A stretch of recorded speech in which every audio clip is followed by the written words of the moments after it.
So this video is going to be about the different regulation types, 4 different classes of regulation, and that's positive-inducible, positive-repressible, negative-inducible, and negative-repressible. And in your reflections, it seemed as though positive and negative made some sense, but when we brought these 2 different regulation schemes together into the 4 categories, that's where things seem to get confusing. So we're going to break it down. We're going to start from where it was clear in the difference between positive and negative regulation, and then inducible and repressible. And then together we'll build these into the 4 different regulation classes and see what goes on in each of those classes and understand the molecular mechanism of those regulations. So let me start off by giving you some way or access into the terminology. So when we have terms like positive and negative, or repressible and inducible, these bring ideas to mind as to what the gene is likely doing. In other words, if I tell you that a gene is positive and I ask you to figure out whether we mean on or off, chances are you're going to think that positive means on. And likewise, if we talk about a gene being negatively regulated, I'm willing to imagine that you would associate the word negative with off. Repressible as well. When we think of a gene being repressed, we think of that gene being off. And if we think of a gene being induced, we think of that gene being on. Now for each of these terms, positive, on, negative, off, repressible, off, inducible, on, that word refers to the final state that the gene is in. What I mean by that is that all genes can fluctuate or toggle between being on and off. And when we say a gene is positively regulated, we mean that it started off in an off configuration and something happened to it to turn it on. For a negative gene, negatively regulated gene begins on, but it can be turned off. A repressible gene also starts on and can be turned off, and an inducible gene starts being off and it can be turned on. So again, the words that we use, positive makes us think of on, negative makes us think of off, repressible makes us think of off, inducible makes us think of on. Those words describe the final state that the gene is in. Positively regulated genes shift from off to on. Negatively regulated genes shift from on to off. Inducible genes shift from off to on. And repressible genes shift from on to off.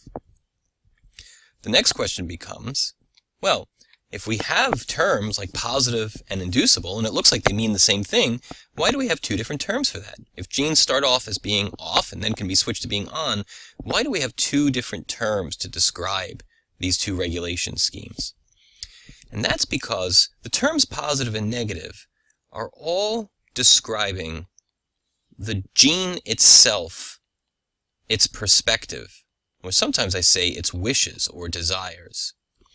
Genes that are positively regulated prefer to be, or have as their default state, off. But you can turn a positively regulated gene with an activator protein, a DNA binding protein that forces transcription to occur. Likewise, a negatively regulated gene has as its default state being on or expressed.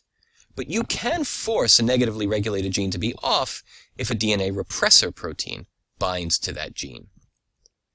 The terms repressible and inducible, they describe the cell's perspective. Or in other words, what the cell wants. For a repressible gene, the cell wants that gene on all of the time, or I should say almost all of the time. But every once in a while, a cellular condition may change where temporarily the cell will want that repressible gene to be turned off. And it'll have that gene turn off. Once that event has passed, the cell will want that repressible gene back on again and will restore it to that on state. Inducible genes work in the opposite way. A cell will keep an inducible gene off most of the time. But every once in a while, the cell will have a need for the protein that that gene encodes, and it will turn the inducible gene on, leave it on for a little bit, and then restore that inducible gene back to an off position. So the terms positive and negative, they refer to the gene's hardwiring. What state does the gene prefer to be in? Off for positive genes or on for negative genes?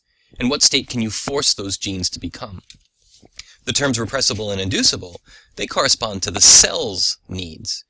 Repressible genes are needed most of the time and are kept on most of the time. those repressible genes are turned off when the cell decides to repress those genes. Inducible genes are off almost all of the time, but the cell can turn an inducible gene on temporarily when it's needed. So let's first now bring these terms together and talk about positive inducible genes, negative repressible genes, and all of those.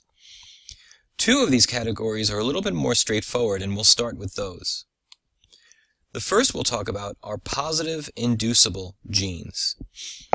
These are genes that are positively regulated and inducible. So let's consider the positive side of that regulation. Here is the gene most of the time, and most of the time that gene is left alone. Now remind yourself, a positively regulated gene has what as its default state? A positively regulated gene has as its default state off. But this gene is also inducible. So when this gene is in the cell, what does the cell want of the gene most of the time? Well, it wants that gene to be off. So most of the time, the cell can just leave this gene alone. If this gene is left alone as I've drawn it, it will be off, which is what the cell wants, almost all of the time, because that's the gene's default state. But when the time comes for the cell to turn this gene on and make it inducible, how can the cell do that? What type of protein will the cell need in order to shift this positively, inducibly regulated gene from off to on? Hopefully, you said an activator protein. If an activator protein bound to this gene, it would force it to be on. That would shift the gene to its on configuration, making it positively regulated, thereby inducing the gene from the perspective of the cell, turning it on when the cell needs it. When the time came for this gene to revert back to its off configuration, when the cellular need for this gene has passed, all the cell needs to do is remove the activator protein, and that gene will revert back to its default off configuration. So that's a positive inducible gene. The other regulation type that's more straightforward is negative repressible. For a negative repressible gene, again, we can consider the gene's default state. If we start with the gene, left alone, we see that this negatively regulated gene will be on most of the time. If it's repressible, the cell wants that gene on most of the time as well. So this is perfect. The cell leaves the gene alone, the gene is on, which is what the cell wants, and the gene's default state is being on, so we just leave it alone and the gene is on. But every once in a while, cellular conditions change such that the cell decides to turn this gene off. It needs to shift this gene from its default configuration on to its new state off. It needs to repress this gene to an off configuration. What kind of protein would we need to bind to this gene in order to turn it off under this state? Hopefully you said a repressor protein. A repressor protein would repress this gene, turning it off. And so in the negative repressible system, we see that we can shift a gene from on to off, from its natural default state to an off configuration, with the use of a repressor. And from the cell's perspective, that gene is on most of the time, but off when it's temporarily not needed. When the condition for keeping the gene off has passed, what should the cell do in order to revert back to an on system? Well, really the only thing the cell needs to do is remove the repressor protein. And once the repressor protein is removed, this gene will shift back to its on configuration, back to its default state, and be ready to repeat this process again. The two regulation schemes that aren't quite as intuitive as the two that I just described are positive repressible and negative inducible. Let's talk about positive repressible first. In a positive repressible story, there's a little bit of a conflict between the gene's perspective and the cell's perspective. If the gene is positively regulated, what is its default state? Its default state is off. But if it's a repressible gene, what does the cell want that gene to be most of the time? Most of the time, the cell wants that gene on. So if the cell wants the gene to be on most of the time, what does the cell need to have at that gene most of the time? And hopefully you said an activator protein. Now, the time will come in this repressible gene's life, I guess, for lack of a better term, in the cell's need for it, that the cell would like to shift the state of that gene from on to off. What should the cell do in order to turn this positively regulated gene off? All the cell would need to do is remove the activator, and this gene will default back to its off configuration, its default state. So in positive repressible genes, the gene is forced on most of the time to conform to the cell's perspective with an activator. But in the rare circumstance where that gene is no longer needed, the activator will be removed from the gene so that it can default to its off state.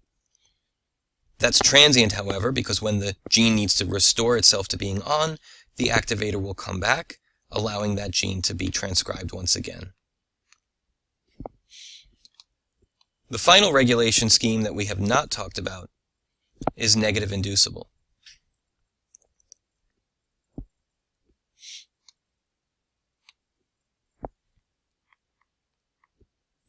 For a NegativeInducible gene, we start with the gene itself that has a default state of on. But since this gene is inducible, we know that the cell wants this gene off most of the time. So what does the cell need at this gene most of the time to make it inducible? It needs a repressor at this gene most of the time, keeping that gene off.